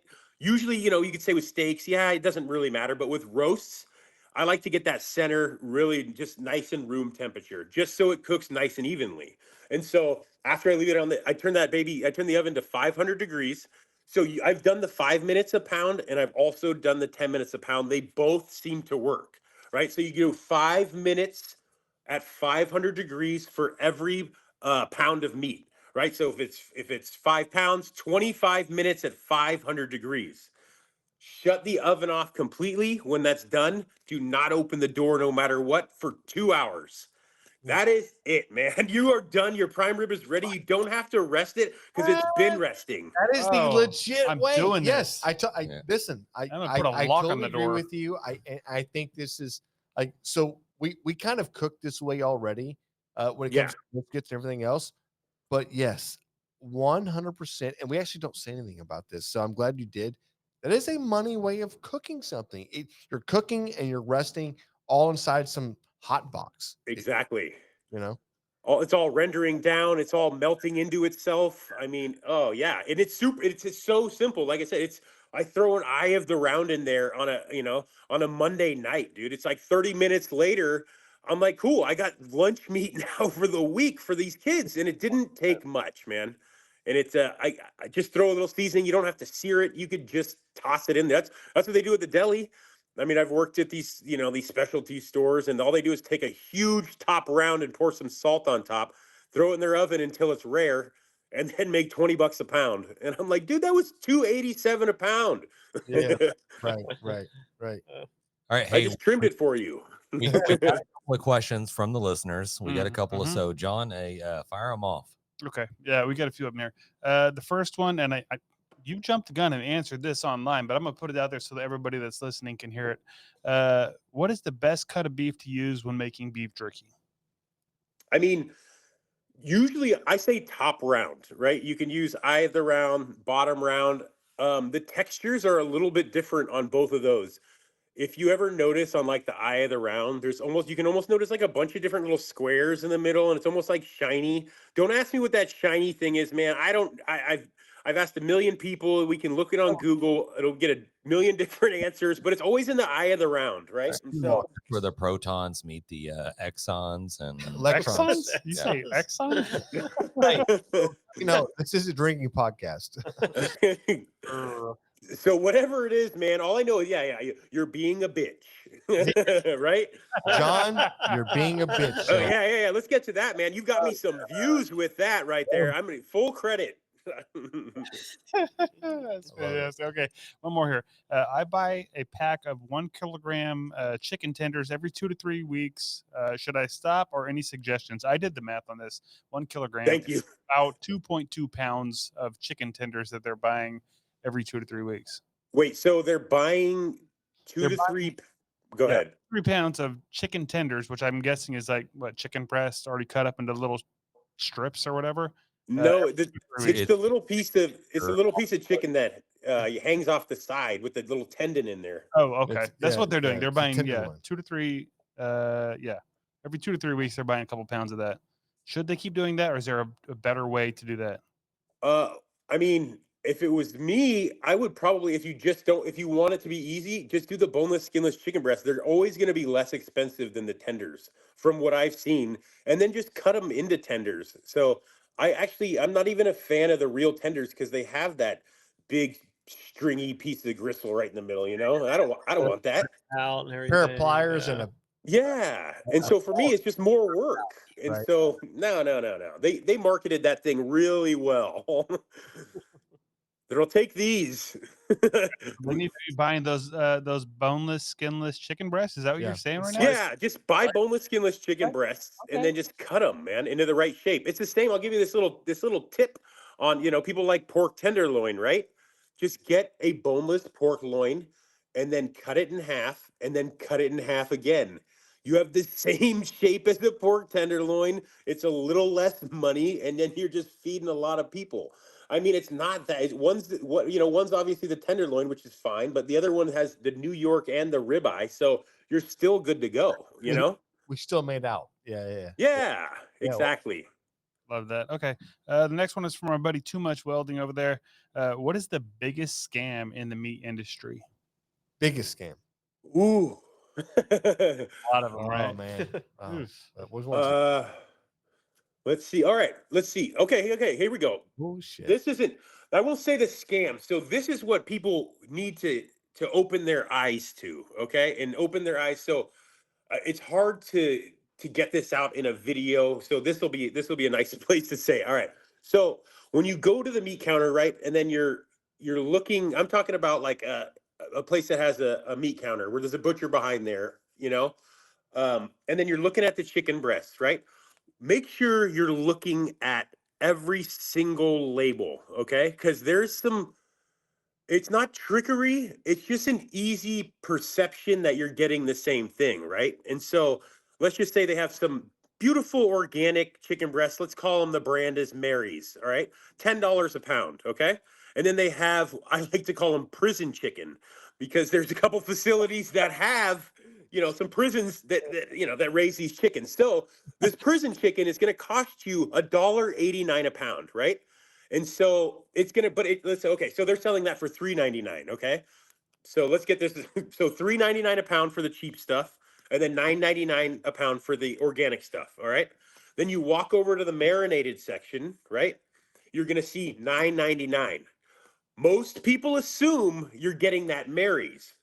No, it's you must read the label and check, because most of the stuff that is put in different places and merchandised, if a company wants you to know their stuff is organic, they're going to advertise like no other. But if they don't want you to know, they're just going to slyly just put some stuff in there. So make sure you just go into a little bit more detail, because it is so easy to be tricked, because you just don't know, man. If you're not reading what you're getting, I get people that would just go to the counter and say, I want this, give me an organic chicken breast, and then give me a conventional chicken leg. And I'm like, dude, what are you doing? Make a choice. What's wrong with you? Right. Yeah, bro. Like, what are we doing? Are you eating organic? Or are you eating conventional? Come on. All right, so we got one more question. What most underrated cut of meat? The most underrated cut Oh, let's see.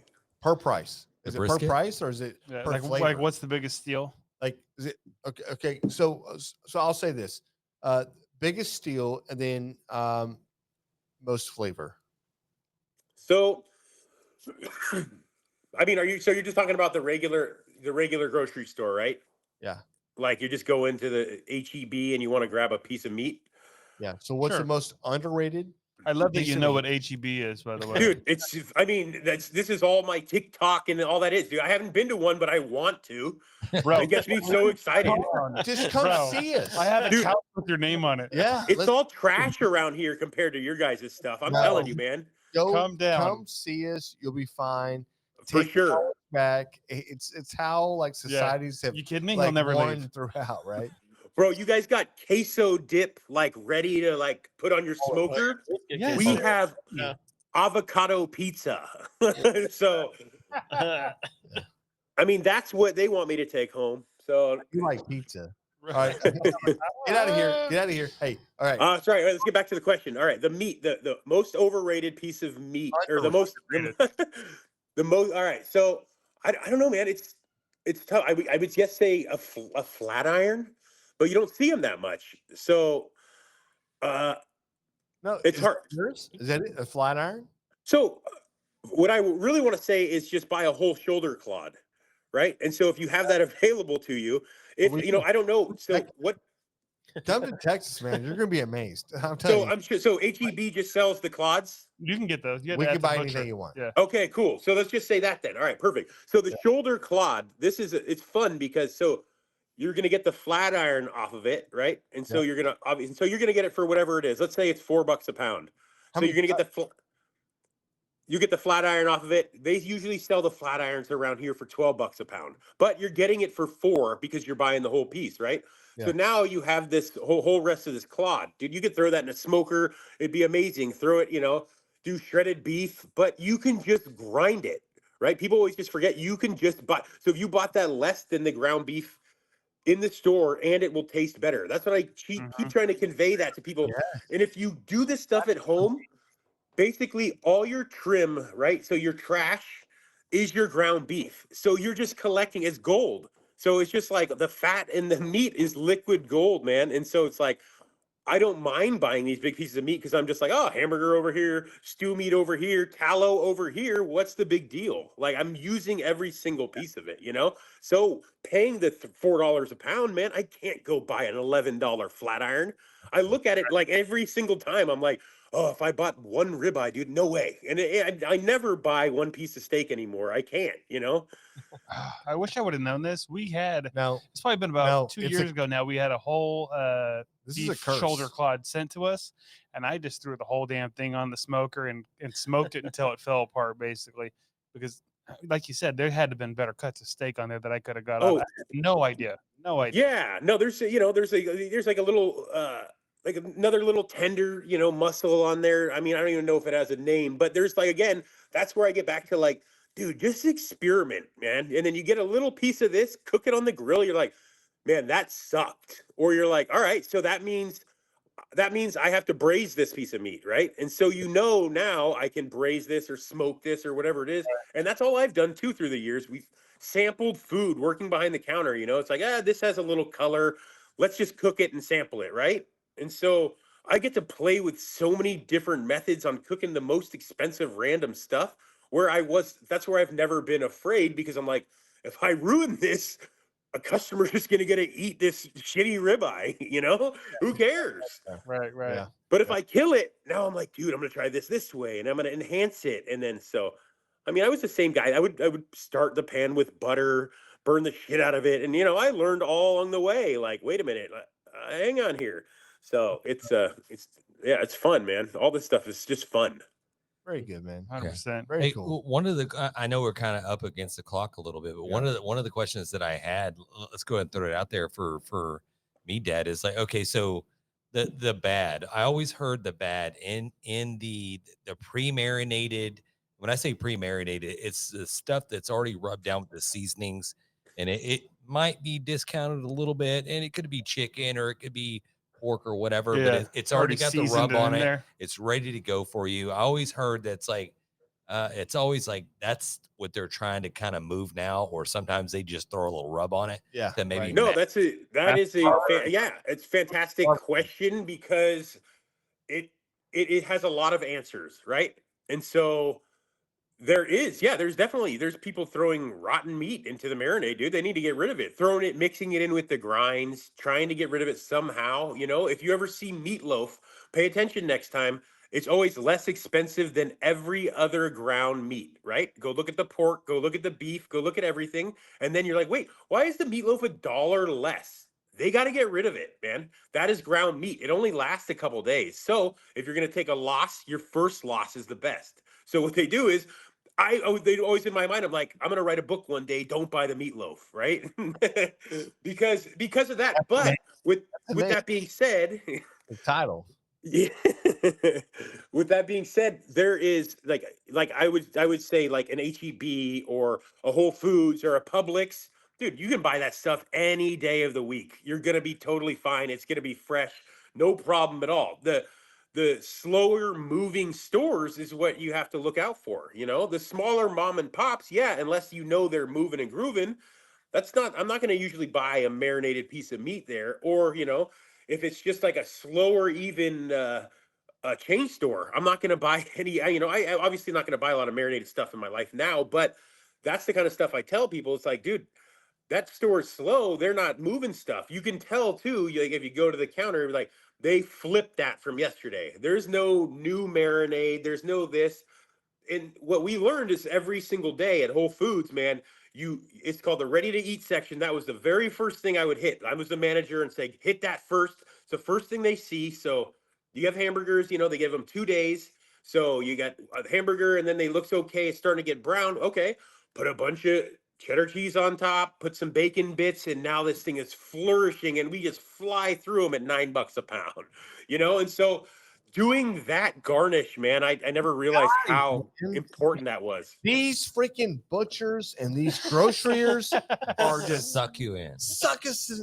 Yeah. Suck us? Suck us. Suck us in. Suck us? What are they doing? What's wrong with you? In. All right, you're cut off. Hey, listen. Hey, Jan's 13% alcohol. Can I say something real quick? Yeah. I just got through finishing this beer. It didn't seem like much. Yeah, I'm showing the 13% alcohol by volume right here. 12 ounce. Oh, there it is. 13 ounce. Dude, this thing is 13. What is that? A Four Loko? No. It might as well be. This is the Damn. the 903. Yeah, not a Four Loko. It's one idiot. It's like a peanut butter cup. Oh man. Don't That's get it. great. Don't get it. I'll say this, man. I haven't had a drink in a year. So Awesome. it's kind of funny. It wasn't really on purpose. It was just kind of like, oh, my wife didn't want to drink and she said, hey, do it with me. And I'm like, all right, And throughout this last year, man, it's the most success I've ever had in my life. And it sucks to say. It sucks to say because That don't suck. no, you know what I mean though. I'm just like, because I do, I really enjoy beer. And so I'm like, man, I don't know. But anyway, You're good, brother. Yeah, You're no, good. that's awesome. That's awesome. Hey, just find what works and just run with fly that out of shit. town and go drink there. It's fine. Yeah, it doesn't count. no, wait. I mean, I think I'm the type of guy, man. One and it's over. Yeah, when you're on Right, yeah, vacation, yeah. don't do it then. Just don't do it. Hey, Tony, we appreciate you jumping on with us tonight. Man, this has been a great experience. Hey, all your knowledge, all your everything that you've taught us over the last couple hour or so, whatever. We appreciate it, man. Hey, what can I say? Where can I the feel people like this- find you? yeah. Where can the people Right, find you? this is not going to be the last time you're going to be on yet, but where can folks find you? You can find me on. I'm on TikTok, Instagram, and Facebook. Meatdad1 on Instagram. But yeah, I'm doing a little YouTube. Not yet. I mean, I'm kind of all over the place. But you can also find all my stuff at the meatdad.com. So we got some knives. We got some seasonings. Man, I can't even think. We got some stuff going. So, the Gruntworks Meat Company, shout out if you guys are looking for the Veterans Day sale right there, dude. For all the vets, they're gonna get 25 cents back for every pound of meat sold. So, ribeyes 50% off. Let's go, baby. Gruntworksmeatcompany.com. That's awesome. Yeah, we'll Hey, put all I the love links it. down below for you too. I have a feeling we're gonna see this guy on TV sometime. Yeah, 100%. Let's go. 100%. Hey, we got to get together though, for real. When we I'm down to do, when we can get some time, I'm down to, if I go to Texas, I'm going to come visit you guys for sure, man. That's number one on my list. Like I said, before this, I was fans of you guys. So this is cool as shit. So I appreciate it, man. Right. Yeah, we appreciate you, brother. Hey, we appreciate it. Yeah, so do I, man. I appreciate it. And then, yeah, we can do a part 2. Let me know. I 100% will. 100%. Yep. All right, brother. You have a All good right, night. boys. We'll talk. Thank you, sir. Bye-bye. Well, all I know is I'm cooking a prime rib next week. Bro, I want to cut For down all sure. kinds of pieces. I want to buy a whole cow and cut it up into little pieces. Why not? Right? Yes. A whole cow. Yes, 100%. Great dude. We'll definitely have. I had like 1,000 more questions I wanted to ask. Butchering and Yeah. just breaking down animal 1,000. knowledge that honestly none of us John. really have. Not 999, just 1,000. Okay, cool, man. That's crazy. Yeah, 1,000. Okay. All right. Turn his mic off, Raul. All right. Hey, we're already running a little bit long here, but We we are. do need We have to go. we need to jump onto a barbecue fail real quick before we get out of here. So if we can pop that up, I think we can get old Mr. Sorich over here to. Yeah, I didn't drink this beer, so I could probably read this pretty well. Yeah, would you please? All right, That so we beer got is stout. Dude. Hello. Last week I competed in the DuPont KCBS barbecue competition. Submitted my pork entry when it was supposed to be ribs. Sad face. Yeah, that's sad face. Sad emoji. I need more sad. You know, That's actually, old school sad I emoji. need, sad, I need more sad emojis. Is he coming This- from this like guy- a BlackBerry? Is this a BlackBerry? He's. like, I'm guessing this dude's. He's got to at least be 40. If you're doing let's that, go. no. Let's Anyway. go. No. Yeah, 100%. No. Yeah, go. No. Just keep reading. Okay. Shit. So ribs were a DQ, no kidding, and my team already ate the money muscle to the extent that the only thing I had left was the rejects of the rejects. I quickly sliced it, dressed it up, and turned it in and earned 18th out of 30th, but the mistake ruined my cook. I had nothing left and scored a 30-30 dead-ass last brisket following. Oh, shit. Just too disappointed, but a free rub to try would help turn this week around. Thank you, Scott Bramhall from Redbeard's Barbecue. All right, he's gonna get a free Let's rub, go, isn't bro. he? God What's dang it. he Hey, gonna y'all. get? Damn it, Scott. Sucklebusters. Everybody wants that Sucklebusters. Oh man, can you imagine that? Let's Like, go. so you go back to like, oh, I gotta put something else together, and everyone's just sitting there eating on it. Yeah, right. You're like, no, stop. Son of Hey, a it's like, bitch. hey guys, I'll be right back. I got to go over here and just cut some. And you come back like, I gotta that's the money muscle. I gotta get the pork turned I don't in. know why I picture it that way. I just do. Dude. He's got so- a bunch of degenerates from Yeah. French just eating up First the of all, damn As soon No. as he money walks muscle. away, it's like, ha, ha. Yeah. Dude, Like, they're you're not all invited back bro. next time. Dude, they're all the cooks, right? They're all drinking. They're just like, "Hey, you good, Steve? Yeah, I'm good. Hey, what was that dude's name? Scott. Hey, Scott. Listen, we're gonna cut this up. Yeah, that's all right. I'll be right back. And then boom, he leaves, and they're like, hey, They're all standing around hey, looking at it. they're like, hey, just cut into. He's already right? he's already done with this, right? Yeah. Hey, he turned it in. Handing it Didn't out he? to people, Hey, you know, like, hey. check out what we did. Hey, have you we tried got this? we got some money muscle over here. Dude, hey, you know hey, everybody's like, this is the best shit in the world. Jerry. Yeah, right. That Jerry, would've been cut first that. place for hey, sure. Jerry, cut that up real quick. Damn, this steak tastes good. Jerry. You know there's a Jerry. in there. There's always a Jerry. It's so good. Okay, we got to end this. This is getting bad. Appreciate it, Scott. Hey, as always, we appreciate everybody listening to the Grabbing the Brisket podcast. If you have a barbecue win or barbecue fail, Go for please please call it in 434-829-2299 or send us an email info@grabbingthebrisket. We're on all the social medias as well, and usually it's at grabbingthebrisket unless you're hitting us on the X. On the DMs. On the X. The X is at grabthebrisket. The rest of at grabbing the brisket, but we want to hear from you. So Definitely. So We do. let us. And listen, the end of the year is coming upon us. Is there something it that is we're coming doing? upon us.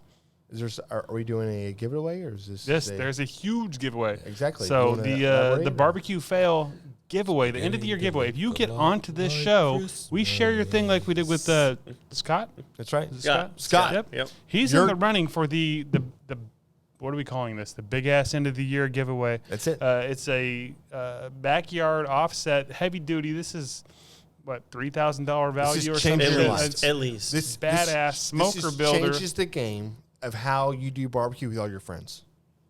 Yes, what he said. Yes, but even if you don't get on the show, if you send in a barbecue fail or a barbecue win, either one, even if we don't get on the show, you are in the running for our Secondary. That's right. other grand prize, which is a Super 55 drum kit, which is super freaking awesome as well. James can attest to that because he's been cooking the shit out of stuff with the one he's got in his front yard. backyard. I know. Feeding my family with it. hey, quit feeding your family. Start making more videos. All right. If you could. If you could, that'd be great. Yeah. John's like, thank you. Yeah. Daylight savings time hit, so no more videos. As sorry. always, and, this whole like daylight savings just is ruining everything because I'm like, I get home, it's like 5:30, it's like dark. I'm like, what's Hey, going on? so next year we spring forward and we're done.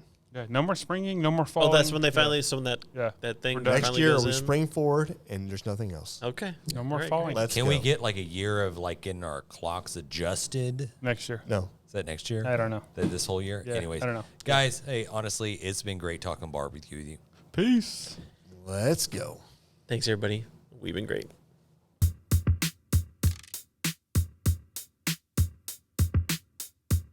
As we close out, big thanks to SmokerBuilder.com and the NBBQA for their unwavering support. Absolutely. And cheers to Barbecue News Magazine, Sucklebusters, and Dow Strong Knives for their contributions. And you know Yeti always has our back, and Coolie Nation ensures our drinks stay perfectly cold. Lastly, props to Cambro Manufacturing and, of course, the Spicy Nut, the Chicks of Smoke Seasoning.